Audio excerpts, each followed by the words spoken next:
सरकार गरीब की हर जरूरत के साथ उसका साथी बनकर खड़ी है।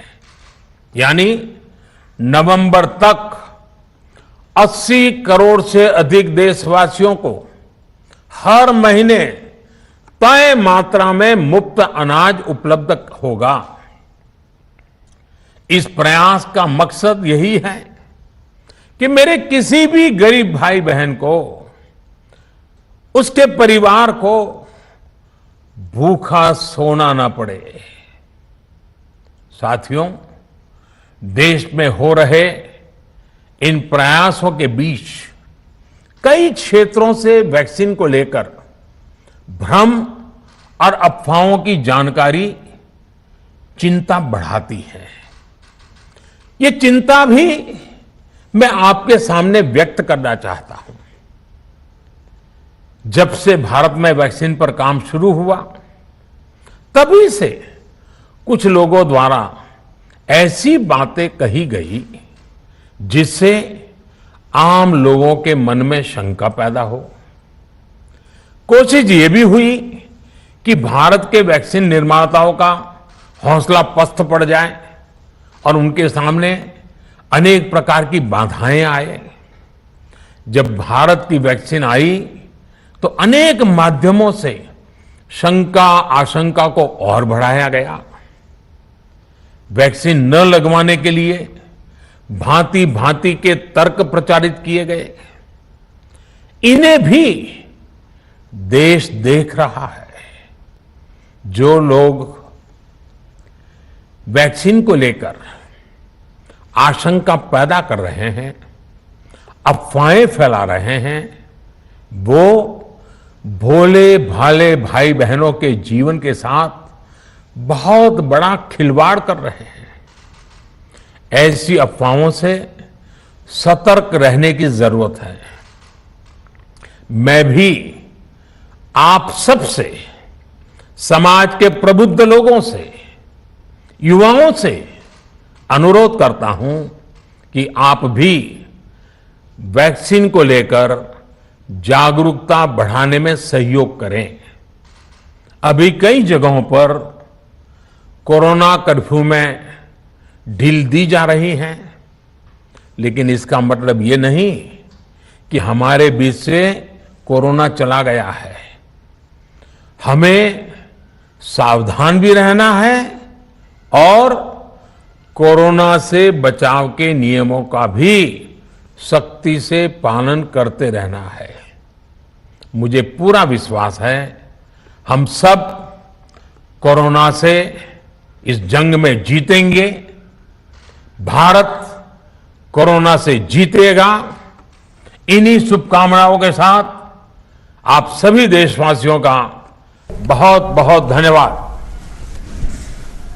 चलिए, प्रधानमंत्री ने जो बातें कही, स्पष्ट कही कि अभी भी हालात जो हैं वो संभले नहीं है, लेकिन जो करंट है उसे प्रधानमंत्री भांप पा रहे हैं। उन्होंने साफ तौर पर कहा संभलने की जरूरत है, जागरूक रहने की जरूरत है। इसके अलावा प्रधानमंत्री ने वैक्सीनेशन को लेकर कई बातें कही हैं। उन्होंने कहा है कि जो भारत ने किया इस छोटे कालखंड में वो काबिले तारीफ है। वैज्ञानिकों की सराहना की, अपने सभी अधिकारियों की सराहना की, फ्रंटलाइन वर्कर्स की सराहना की, और यह भी कहा कि अगर सेकेंड फेज में, दूसरे फेज में अगर हमने वैक्सीनेशन नहीं दी होती तो आप सोचिए कि जो हमारे डॉक्टर्स हैं, नर्स हैं, स्टाफ हैं, नर्सिंग स्टाफ हैं, उनका क्या होता। इसलिए वैक्सीनेशन बहुत जरूरी है और अभी फिलहाल ध्यान इस बात को लेकर है कि हम जल्द से जल्द वैक्सीनेट करें पूरे देश में। और जो बच्चों पर जो ट्रायल हो रहे हैं उसे लेकर भी प्रधानमंत्री ने अपनी बात रखी। उन्होंने कहा कि अभी भी काम चल रहा है। जो बच्चे, जो छोटे छोटे बच्चे हैं,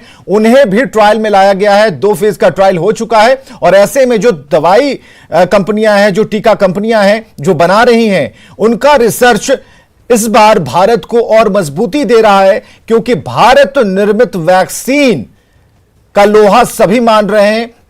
और इस बार जिस तरीके से कोरोना की दूसरी लहर आई और जितने भी नुकसान हुए, उन बातों का भी चर्चा, प्रधानमंत्री ने उन बातों को रखा अपनी बात में। और उन्होंने कहा कि हम लड़ रहे हैं, लगातार लड़ रहे हैं और सीख भी रहे हैं, और यह बहुत जरूरी है कि हम सीखते रहें। लेकिन हमें जागरूक रहना होगा, हमें अपनी आंख और कान को खोल कर रखना होगा। और ऐसा नहीं है कि अगर रेट कम हो रहा है, रेशियो कम हो रहा है, मामले घट रहे हैं तो हम निश्चिंत होकर घूमते रहें। तो इस बात पर प्रधानमंत्री ने चिंता जाहिर की है। कई बड़ी बातें उन्होंने कही, एक एक कर हम आपको बता रहे हैं। देश को उन्होंने संबोधित किया है।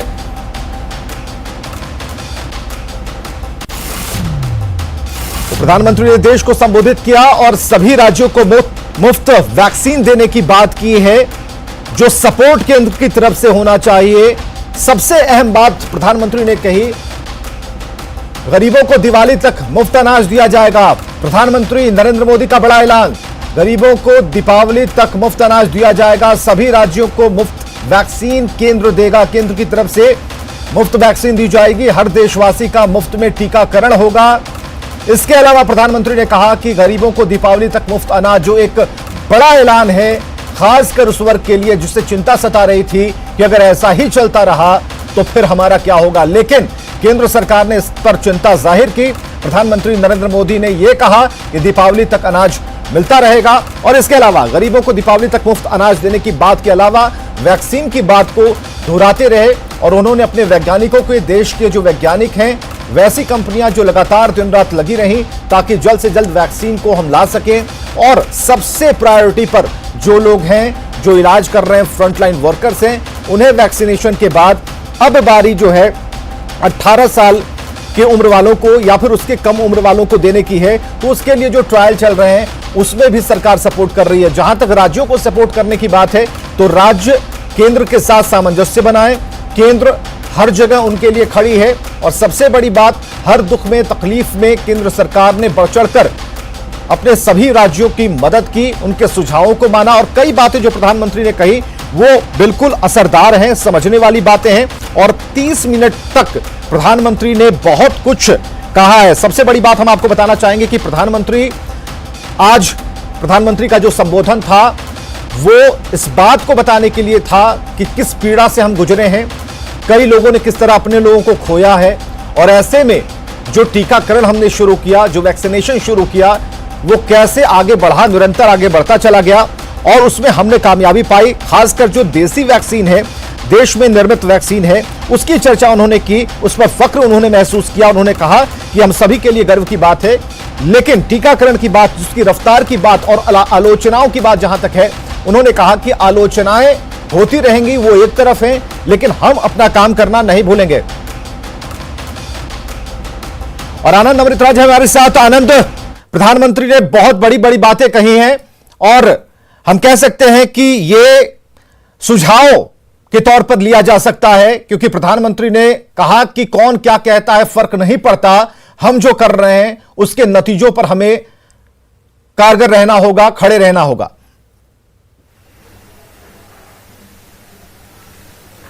देखिए विवेक, निश्चित तौर पे और सबसे बड़ी बात है कि प्रधानमंत्री ने कई सारी महत्वपूर्ण बातें बोली। राज्य सरकारों पे जो दबाव कम हुआ वो सबसे महत्वपूर्ण बात है, क्योंकि कई सारे राज्य सरकारें